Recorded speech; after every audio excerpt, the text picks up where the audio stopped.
भाग्यवंत ते पुरुष ज्याचे चित्ते शिववसे महालाभ झाला झाला अंत नाही त्या भाग्याला त्याची संगती घडावी सुख देतेची अक्षयी महालाभ झाला झाला अंत नाही त्या भाग्याला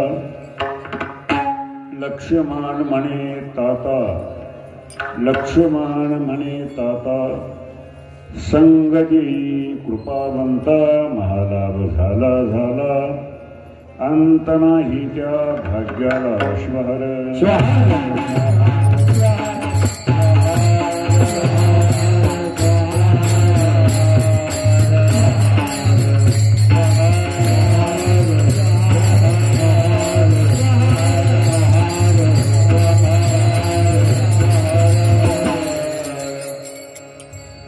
भाग्यवंत भाग्यवंत ते पुरुष ज्याचे चित्ती शिववसे महालाभ झाला झाला अंत नाही त्या भाग्याला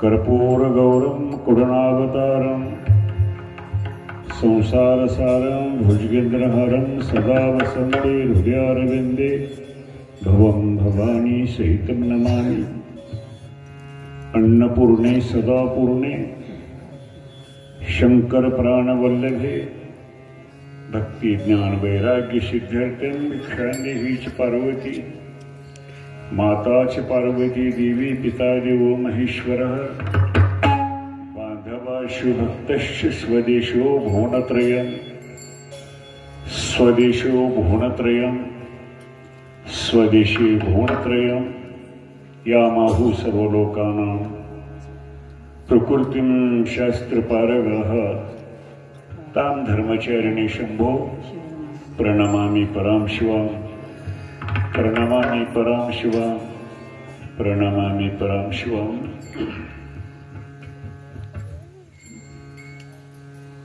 अखंड शिवनाम सप्ताह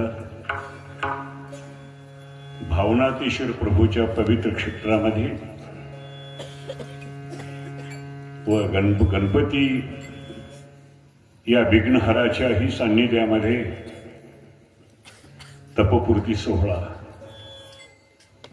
12 वर्षे झाले त्याला तपपूर्ती सोहळा म्हणावा, 10 वर्षे झालं त्याला दशकपूर्ती अशा प्रकारचे औचित्य साधून याही प्रसंगी तुम्ही माझ्यासारख्यांना आज्ञा केली, आज्ञा केल्यानंतर त्यांची मान्य करणे ही विज्ञापन आहे। त्या दृष्टीने आज या पवित्र क्षेत्रामध्ये आपण सर्व उपस्थित झालात। पहिल्यांदा मी श्रोत्यांचं आमच्या गुणवंत मंडळीचं ज्याला शारदेची कंठमणी म्हणावं, ज्याला तालमणी म्हणावं, ज्याला सुरमणी म्हणावं, अशा एवढ्या मोठ्या अभ्यासू लोकाला लोक कलावंत म्हणतात। पुन्हा शब्द कोणी उच्चार करायचा नाही, कलावंत या शब्दाचा अर्थ। कलावंत ही व्याख्या कुठे आहे? कलावंताची व्याख्या काय?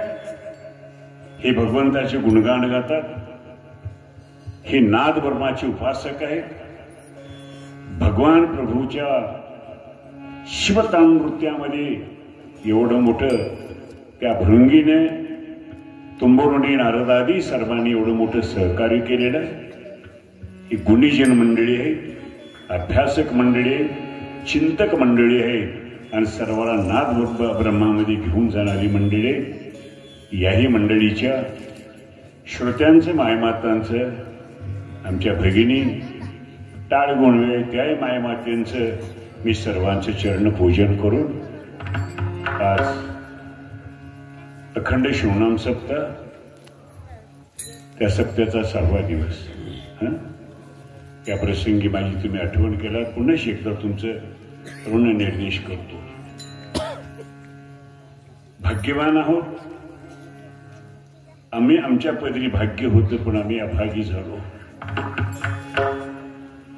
ज्या माऊलींचा जन्म आमच्या जिल्ह्यात झाला, अर्थात ती भूतपूर्व उस्मानाबाद धाराशिव जिल्हा. आम्ही धाराशिव जिल्ह्यातून थोडे वेगळे झालो, आम्ही लातूर जिल्ह्यात आहोत. आणि म्हणून तुमच्या शेजारी माऊलींचा हा सारा परिवार राहत असेल, पण तुमच्या बीड जिल्ह्याचं भाग्य आहे, जिथं जन्म झाला, जिथं लहानपण झालं. आणि या बीड जिल्ह्यातच मानोर मठाच्या विरूपाक्ष शिवाचार्यांच्या महापुरुषांच्या बसवराज शिवाचार्य महाराजांच्या पवित्र सान्निध्यामध्ये, नागनाथांच्या पवित्र भूमीमध्ये चिंतन अध्ययन करून बीड जिल्ह्यातच माऊलीने आपली जीवनयात्रा पूर्ण केली. त्याला संजीवन समाधी म्हणतो आपण. हे तुमच्या जिल्ह्याचं भाग्य आहे. संत कुठे जन्मातात आणि कुठे आपला शेवटचा देह ठेवतात ते कुणालाही सांगता येणार नाही. अशा पद्धतीचा हा भाग्यवान जिल्हा तुम्ही आहात. आणि संत शिरोमणी मन्मथ बावलेने भुरंगी गोत्र पुरुषांची आपली कीर्तन परंपरा एक मी विनंती करीन आपल्याला. माझ्याकडून हास्य विनोद तुम्हाला काय ऐकायला मिळणार नाही, थट्टा मस्करी माझ्याकडे नाही. एखाद्या वेळेस तुमची कुठेतरी अभिरुची असेल त्याबद्दल मी दिलगीर आहे, त्याबद्दल मी तुमची क्षमाही मागेन. एखाद्या सासासुनाचं भांडण मी या वयात सांगावं, मी या वयात जर मी अशा गोष्टी सांगितल्या तर तुम्ही काय मार्क देणार आहेत आम्हाला? लक्षात ठेवा, गोत्रपुरुषांची परंपरा आणि त्या गोत्रपुरुषांची, भुरंगी गोत्रपुरुषांची मूळ पुरुष म्हणून त्या गोत्रपुरुषांनी भृंगीने जी परंपरा कैलासाहून आणली. हिम्मत केदार एक तृतीय पीठ आहे.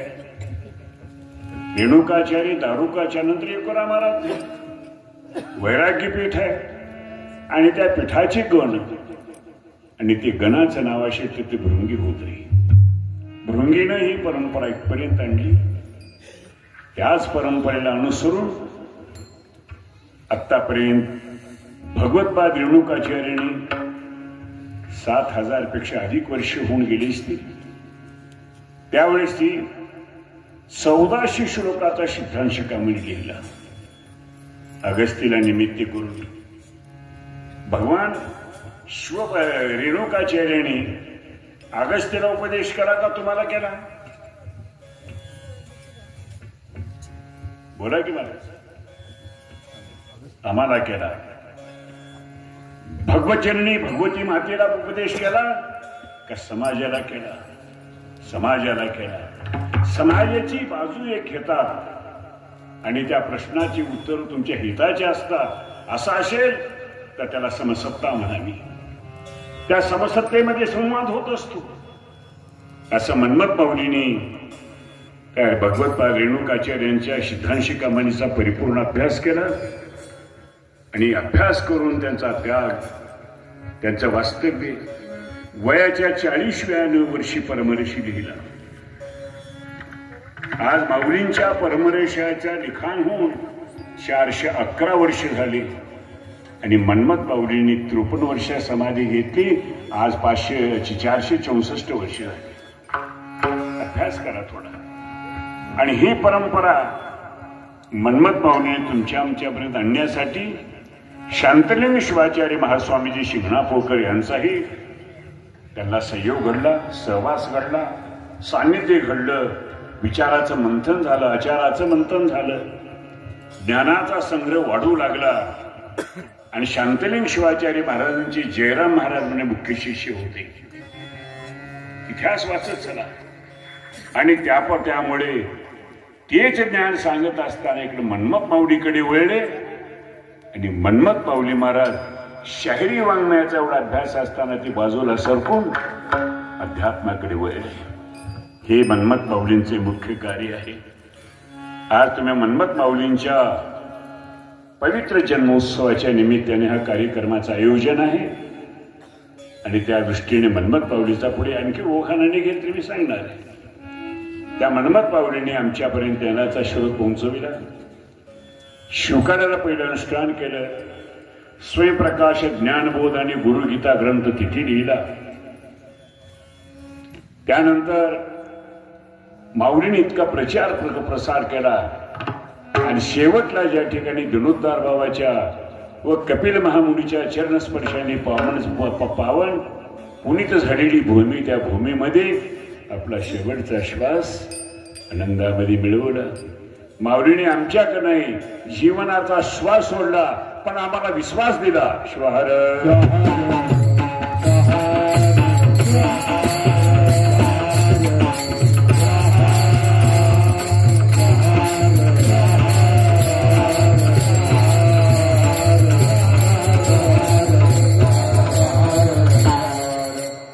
अशा पद्धतीने मन्मथ माऊलीने ग्रंथाची निर्मिती केली आणि पुढे आपली जीवन यात्रा 13 वर्षामध्ये पूर्ण करून एक जगाच्या पाठीवर प्राचीन काळाची संजीवन समाधी कुणाची असेल तर ते पलसिद्ध महास्वामींची. 1000 वर्षे होती उलटल्यात.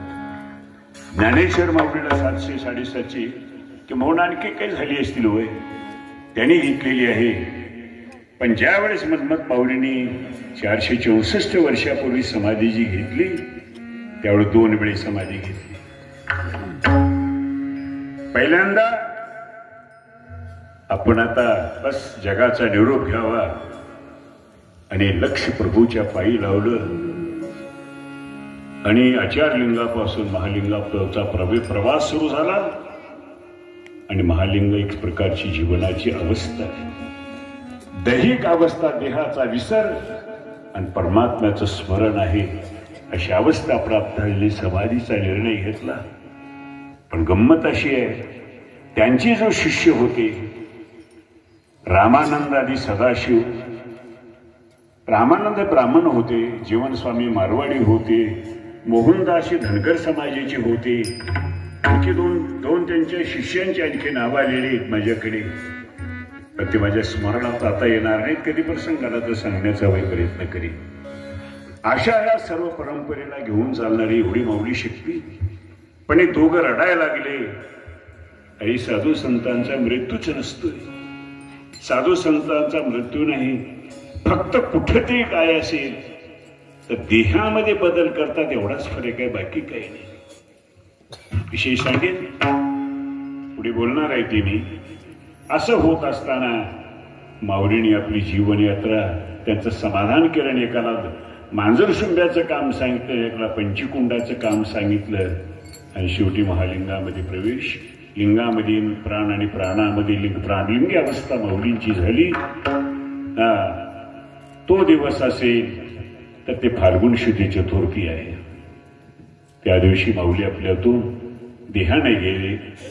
साहित्याने, ग्रंथाने, परमर्ष्याच्या रूपामध्ये, अभंगाच्या रूपामध्ये, ओवीच्या रूपामध्ये, श्लोकाच्या रूपामध्ये आज तुमच्या आमच्यामध्ये माऊली विराजमान आहे. म्हणून हे चाललेलं आहे. एक गोष्ट सांगून, जन्मलेली माणसं मरतात, पण एक मरत नाही ते काय असेल? जन्मलेली माणसं मरतात, एक मरत नाही का असेल? तर ते माऊलींचा विचार कधीच मरत नाही. माऊलीचा विचार शाश्वत म्हणजे अभंग वाङ्मय. श्वहर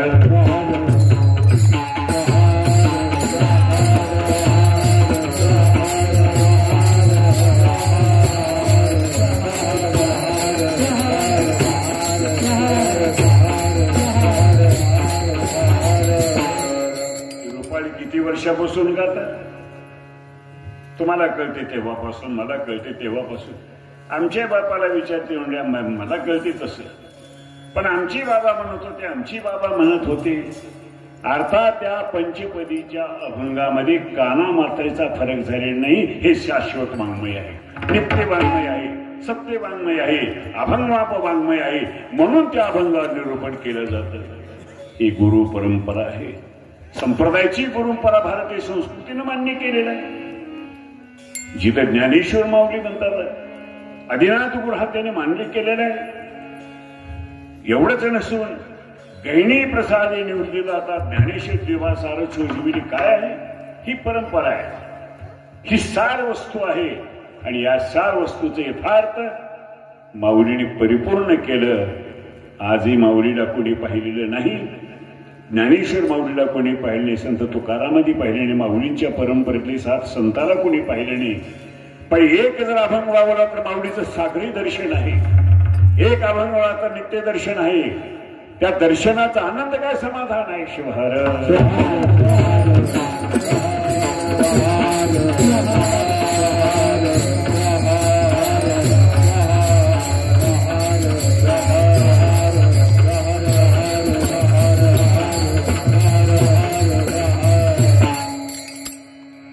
चोपदाराला सर्वांना चोपायचा अधिकार, पण मालकाला नाही. शिवहर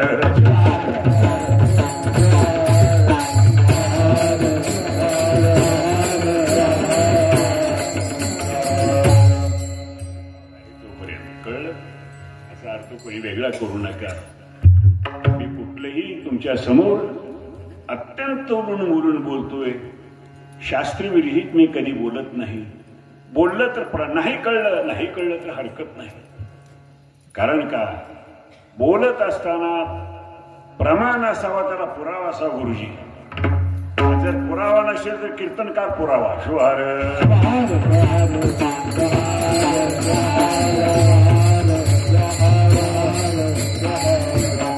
आमच्या गुरुजीला सोडून असं विनोद आहे. म्हणून माऊलींच्या पावन समाधीस अनंत अनंत अनंत प्रणिपा समर्पित करून भारतीय दर्शनोत्तम विकास यांची उदंडाभ्यासक, पदवाक्य प्रमाण सर्वोदय कांक्षिणी पारावार पारदृष्टी, ते राष्ट्राचे रक्षक, अध्यात्माचे रक्षक, विचाराचे रक्षक, समाजाचे रक्षक, आरोग्याचे रक्षक. अप्पांच्याकडे किती विशेषण लावं तर अप्पा विशेष होते. मी लावू शकत नाही. मी अप्पांच्या संगतीमध्ये 1953 पासून आहे. आज अप्पाच्या शेवटच्या साक्षीदार आहे. अप्पांनी एवढं मोठं जीवन 104 वर्ष तुम्हाला दिलं, पण कोणाच्या पुढे हात मागे पसरला नाही महाराज. आमचा हात असा आहे असा नाही.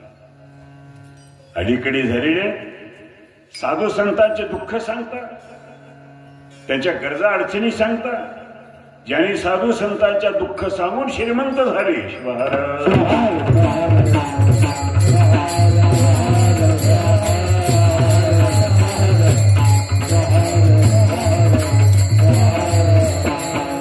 तुमच्या शेजारी डिगोळ म्हणून गाव आहे, 12 वर्षाचे तपोडा रिंगण सोहळा असतो, ते आपल्यात करावं. जिथे ते अश्व होते ते घोडे असतात, ते चित्र आणले. हजारो लोक जपले. पण यावेळेस आम्हाला निमंत्रित केलं. जवळ आहे 4 किलोमीटर अंतरावर. एका कीर्तनाला बोलवले. या कीर्तनात आया महाराज ऐकायला, आज तुम्हाला वेळ आहे? हो म्हणले, ठीक आहे. तब्येत बरं नव्हती. मी थोडं एरळ मोडलं. एक डॉक्टर आहे, त्यांच्याकडे गेलो.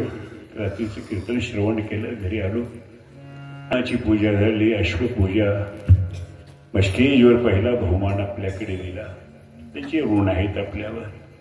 असं असताना भास्कर महाराज खाली बसलेले होते आणि सांगितलं, आजच्या या प्रसंगाला संबोधून शिवभक्तपरायण बाबांनीच या ठिकाणी थोडं मनोगत व्यक्त करावं. बोललो ठीक आहे. त्यावेळेस सांगितले, येथे साकारले पसायदार. माझा मुद्दा असा गुरुजी, येथे साकारले पसायदार. निवडणुका होतात. कुणाचा 20 कलमी कार्यक्रम, कुणाचा 15 कलमी, कुणाचा 40 कलमी कार्यक्रम होतात. ते जाहीरनामे जाहीर करतात.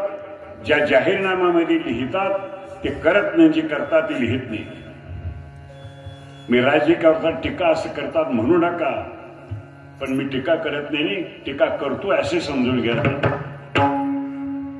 असो, ज्यावेळेस मग बोलल्यानंतर मी थोडं बोललो, हाच शब्द बोलला, तिथं बोललं. उन्हामध्ये लोक तळपत होतं. महाराज खालून म्हणले, बाबा आणखी 2 शब्द, आणखी तुम्ही 2 शब्द बोला. मी म्हणलो, गुरुवर्य, समाज उन्हामध्ये तळपतोय, कधी प्रसंग आला तर बघू आपण आणखी. मग मला जे बोलायचं मी चिंतन मांडलं. त्या प्रसंग अवधान मला जे काही कळेल, मला वळेल, मला काही समजेल, अशा प्रकारचा विचार मी समोर मांडला.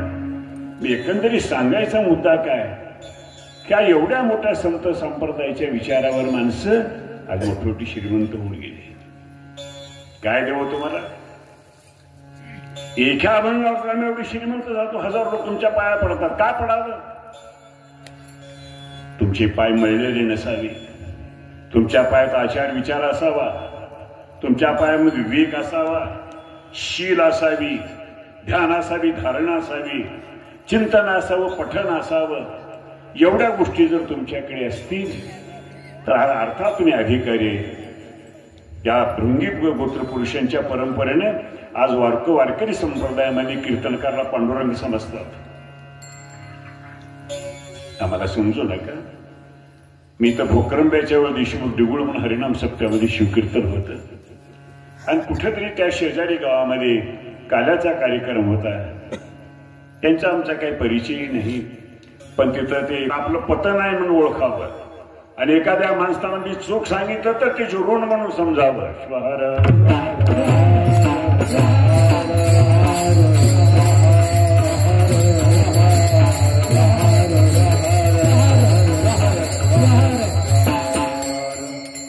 बोलत बोलत महाराज मग सांगितलं गावचं नाव. मग तुम्ही पुण्या जातीचे हो, काय गरज आहे? भूमी आहे, मी महाराष्ट्राच्या मातीचा आहे. अहो, आमच्या शब्द गेला महाराज, तुम्ही संत आहे. मी संत नाहीच, पण संताचा निश्चित आहे. श्वहर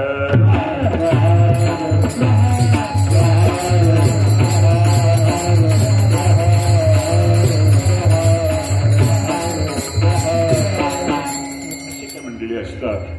म्हणून आपण ही मन्मथ माऊलींची भूतुरा, ही वंश परंपरा एका गोत्राची, एका सूत्राची, एका शाखेचे, एका आचार्य पीठाची होती.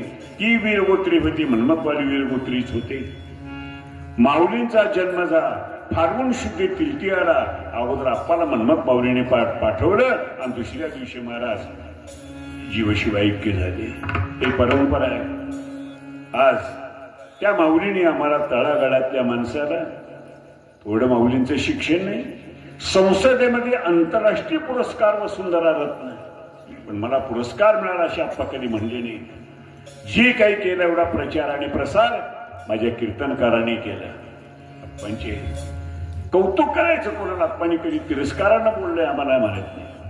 अहो का नाही, आप्पांच्या जीवनामध्ये तिरस्कार नव्हता, पण पुरस्कार होता. शिवार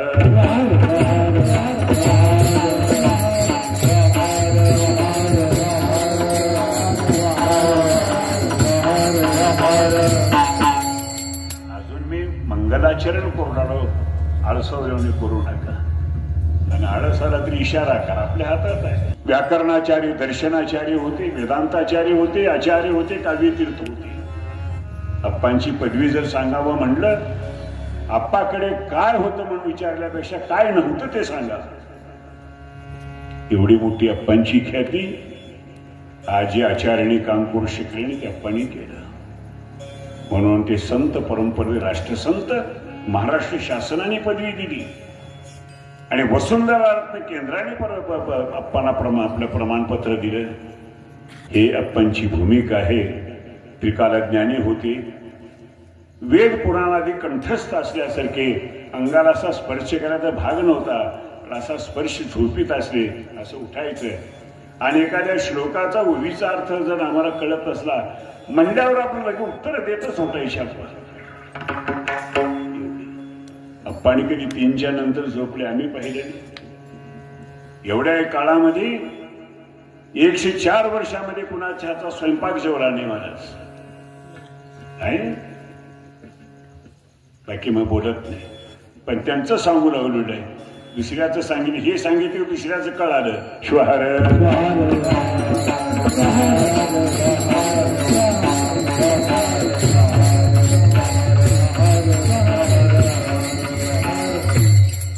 अप्पा सांगत होते, गुरुची सेवा काही वर्ष केल्यानंतर आशीर्वाद मिळतोय, पण आप्पाचे गुरुपुत्राचे आशीर्वाद पुत्र होते आणि मडवाळ शिवायचे आणि मांडीवर घ्यायचं.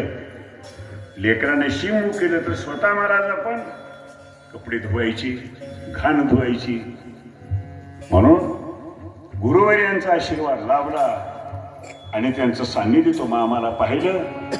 आज संत ज्ञानेश्वर माऊली मनमत माऊलीला पाहिलं नाही, पण राष्ट्रसंत माऊलीला आपण सर्वांनी पाहिलेलं आहे.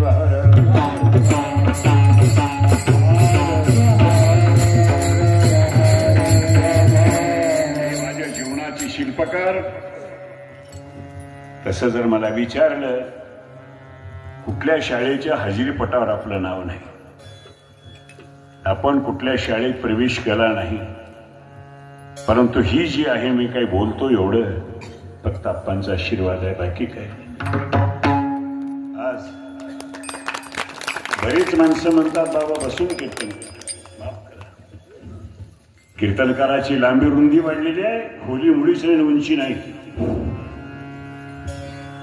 अजून तुमच्या तोंडावरले दूध वाढले नाही. बसून कीर्तन करता संप्रदायाचा अपमान. इकडे बसून कीर्तन करताना देवाच्या दारू क्षणभरी म्हणतात. मान्य आहे तुम्हाला? समाजाने माफ केले, हे भाग्य समजा तुमचं.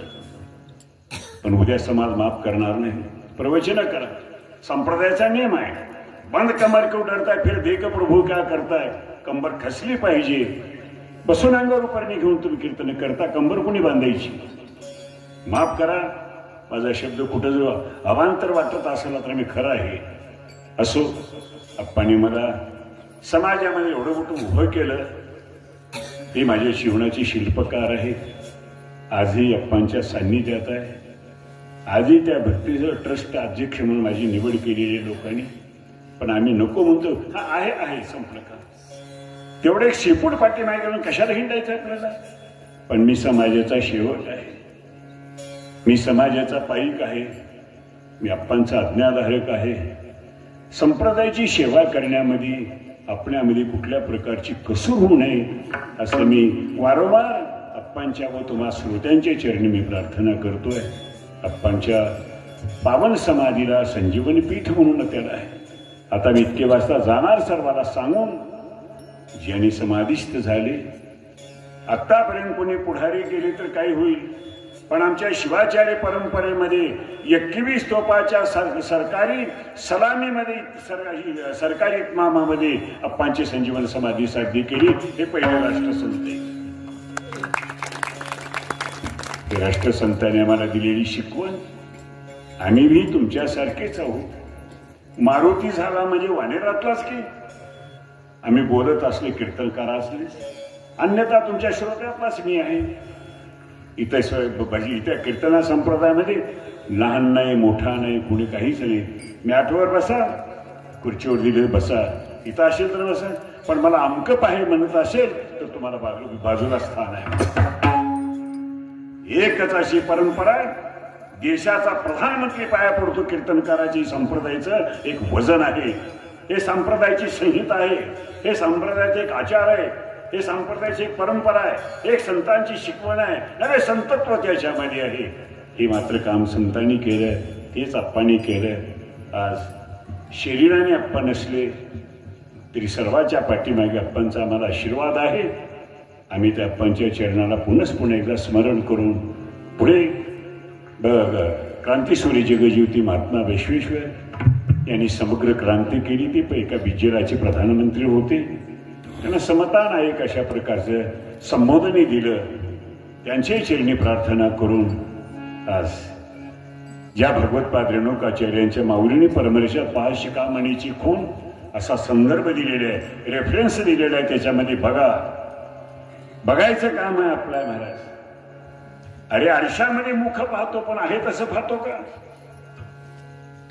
बोला गुरुजी, तुम्ही बोला गुरुजी, आहे तसं पाहतो का?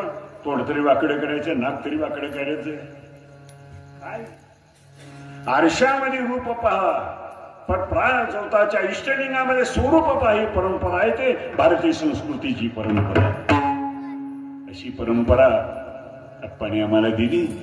आचार्यांची पावनचरणी प्रार्थना करून आता इथून मी बोलतो आहे. आज माझी सर्वांचं या ठिकाणी मी ऋणनिर्देश केलेला आहे. आणखी मी अभंगाला पुढे सुरुवात करणार आहे. अभंग मी चारही चरणाचा स्पर्श करून जाणार. एखाद्या चरण वेळ मारून मी जाणारा नाही. मिळालेली वेळ वाया जाऊ नये म्हणणाऱ्यापैकी मी आहे. आज एवढ्या मोठ्या संत सज्जनाच्या समागमामध्ये तुम्हाला येते तेवढं बोला, अधिक न बोलता.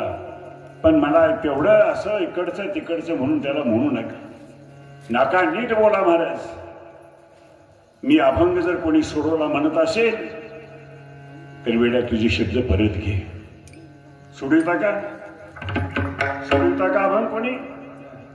अरे अभंग सोडायला अभंगच सोडवत असता तुम्ही, कोणी सोडवू शकत नाही. ज्याने अभंगाला जन्म दिला त्याने अभंग सोडवावा. माझ्यासारख्याने कोणी पुशारकी मारण्याची गरज नाही. एवढं मोठं साहित्य आपल्या समोर आहे. असो, आज मी एवढ्यासाठी भाग्यवान आहे. आज आमचे कोंडराव गुरुजी ते शाळेमध्ये असताना सुद्धा सेवा करत राहत होते. आजही शिवकथेच्या निमित्ताने तुमच्याकडे उपस्थित आहेत. ते परम आमच्या आप्पांच्या सान्निध्यात, आप्पांच्या तर जवळचे आहेत पण आमचेही जवळचे आहेत. आम्ही आप्पांचे गुरुबंधू आहोत. आज उपस्थित राहिल्यामुळे मलाही गुरुच्या समोर परवंता देण्याची वेळ मिळाली. भाग्य समजावं. असो, भाग्यवंत कोणाला म्हणा? बोला. भाग्यवंताची व्याख्या काय? जगाच्या पाठीवर भाग्यवंत श्रीमंत एवढे त्याची संख्याच नाही. असंख्य श्रीमंत आहे. आमच्या आप्पाला म्हणायचं बसायला मोठा जागा नाही. आम्ही एवढे मोठे बांधलो. आप्पाने अरे जिवंतपणे कशाला थडके बांधला?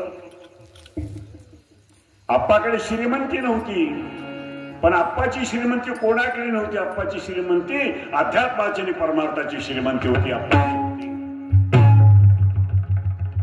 संतांची श्रीमंती आहे. हे संतांचा परमार्थ आहे, संतांचं वैभव आहे. हे विश्वचे माझे घर म्हणत असताना त्याची दृष्टी काय असेल? सत्संगतीने मन बदलतं, दृष्टी बदलती, विचार बदलता, अविचार दूर जाता, विकल्प बदलता, निर्विकल्प अवस्था प्राप्त होती. हे संतांची संगती आहे. अशा प्रकारच्या संगतीचा विचार केल्यापैकी भाग्यवंत कोणाला म्हणतात? ह्या संसारिक लोकांच्या भाग्यवंतांना माऊलीने कुठल्याही प्रकारचा असेल त्याला रेषा मारलेली आहे. भाग्य कशाला म्हणतात? दैवाला, श्रीमंताला, यशाला, अपयशाला. भाग्यवंत ते नाही म्हणत. ज्यावेळेस म्हणत असताना माऊलीने असा निर्देश केलेला आहे, अशी खूण दाखवलेली आहे, अशी तुम्हाला त्या ठिकाणी अंगुली निर्देश करून सांगितलेला आहे. भाग्यवंत ते पुरुष आहेत महाराज. आता काय करतात? शिकार उठवलेला पुन्हा पडायचं राहते का? पहिल्या जरा तुमचं लक्ष फक्त मी काय बोलणार याच्याकडे असेल ते प्रमाणाकडे सावधान राहावं. असो. शिवाहर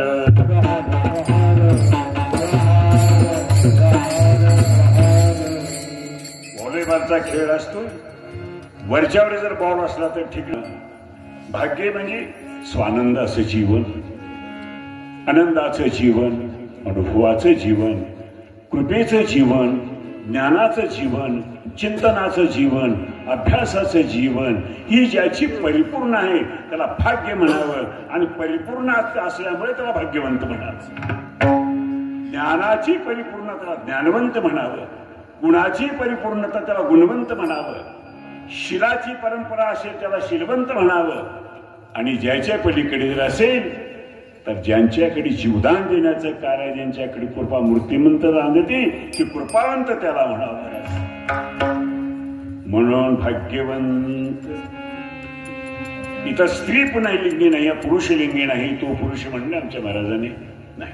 ते पुरुष आहे, हे नपुंसक लिंगी आहे. पण ब्रह्माचा वाचक आहे, शिवाचा वाचक आहे, ज्ञानाचा वाचक आहे, आनंदाचा वाचक आहे, तत्वाचा वाचक आहे, विचाराचा वाचक आहे, विवेकाचा वाचक आहे. म्हणून ते पुरुष एवढे गुण ज्याच्यामध्ये त्याला ते म्हणावं, एवढे अधिकार त्यांच्याकडे आहेत त्याला ते म्हणावं, एवढी परिपूर्ण त्यांच्याकडे ते म्हणा. ओम पूर्णमद पूर्णमिदं पूर्णात् पूर्णमुदच्यते पूर्णस्य पूर्णमादाय पूर्णमेवावशिष्यते.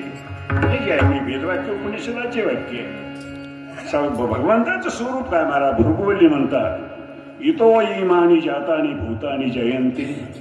भृगुवल्ली उपनिषदाने म्हणतात अरे ज्यांच्या लिलेनं जे आहे एवढी मोठी सृष्टीची उत्पत्ती होती, लय होतो, हा सर्वांचा करता कोणी असेल तर परमात्मा एक आहे.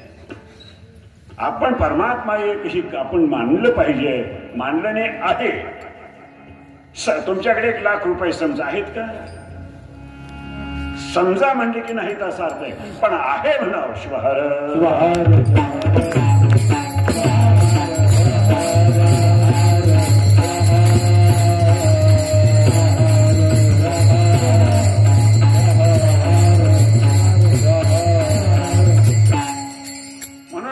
म्हणतात ते पुरुष बाय परमात्मा पुरुष वाचक आहे, पुरुषार्थ वाचक आहे. माणसाचे चतुरंग जीवन आहे. चतुरंग जीवन कळलं काय मला? तुरंग म्हणजे घोड्याला म्हणतात. 4 पायाचा घोडा आहे. त्या घोडा एवढं प्राधान्य काय तर दोन माणसाला एवढं प्राधान्य पुरुषत्व त्याला म्हणलेलं आहे. एक अर्जुन आणि नंतर अश्व घोडा. कारण आपण कुठलेही घ्या त्याला स्तनाचा जाप्ता आहे, पण या दोघाला नाही, घोड्याला नाही. म्हणून घोडा म्हणतात महाराज. त्याला कर्ण म्हणतात. कर्ण म्हणजे इंद्रिय. त्या घोड्याला हर्स म्हणतात इंग्रजीमध्ये. आणि त्याच्या शोधावर हे 3 हॉर्सपॉवरचं इंजिन, हे 5चं आहे, 7चं आहे, वेगवान आहे. पहिले जलदवान होत असेल तर हा घोडा होता, आणि घोड्या येणारा यशस्वी होता. श्वहर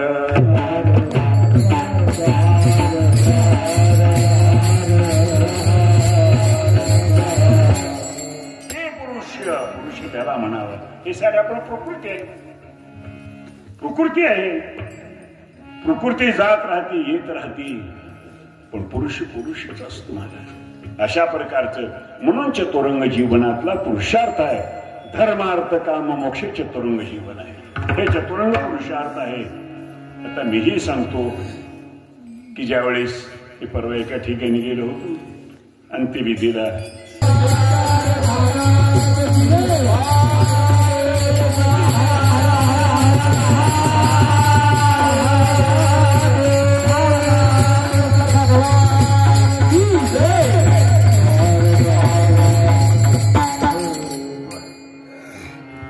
अशा पद्धतीचं म्हणून त्याला ते पुरुष म्हणावं.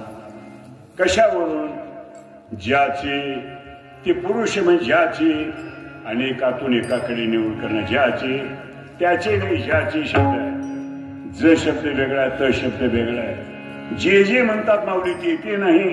जे दिशे ज्याचे चित्ती देव वशे का असे. तुम्ही कीर्तनात असे का बसे, असे का बसे, असे नाही बसे वसे. तुम्ही असे आणि मंदिरात देव वसे. कीर्तन म्हणले की तुम्ही असे होतो, कीर्तन म्हणले की मी नाही घरा कोणी नसे. श्वहर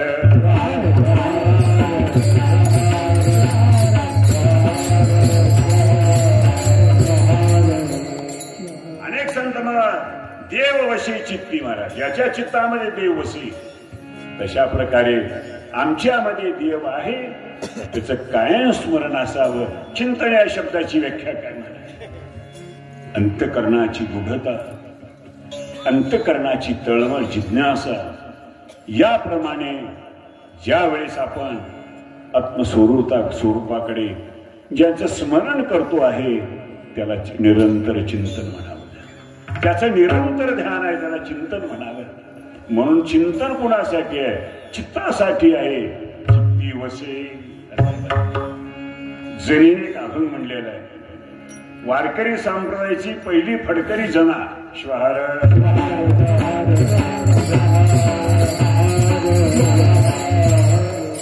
चिंतन चित्ताला लावी मनाच्या मनाला.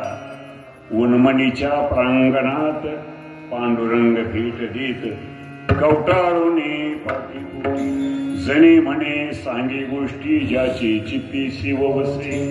असा परमात्मा तुमच्यामध्ये आहे नाही कुठे ते सांगा.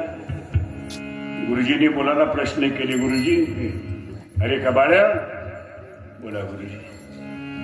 हा एक तुला सफरचंद देतो देव कुठं आहे ते सांगा. आहे घरी काम घेणं पुढे ताक मागे समर्थ म्हणतोय मनाच्या श्लोकामध्ये. शोधायची गरज नाही अगोदर तुमच्याकडे बघा. आत्मपरीक्षण करा आत्मावलोकन करा आत्म्याचं लक्ष करा. आपलं जीवन अलक्ष्यामध्ये चाललंय लक्ष पाहिजे. महादेव म्हणे अलक्ष ते लक्ष वियंगम पक्षी हाची बारे. अशा प्रकारचे प्रमाण आहेत. म्हणून माऊली म्हणतात ज्याची चित्ती दे शिव वसे भाग्यवंत ते पुरुष. अशा भाग्यवंताचे लक्षण आहे. बदली चाल आहे का. मनुष्य एकमेकाच्या सज्जनाची सज्जनाला भेट झाली त्या दिवशी आपलं भाग्य समजावं. आज भाग्याचा तरणी भाग्याचा सूर्य उदयाला आलेला आहे. त्याला म्हणतो योगायोग. अरे अयोगाचा योग हे भाग्य आहे. शिवहर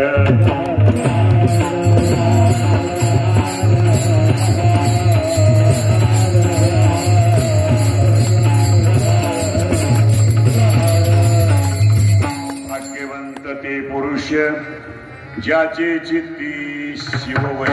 आम्हाला केव्हा कळेल कशानं कळेल. शंकर उमा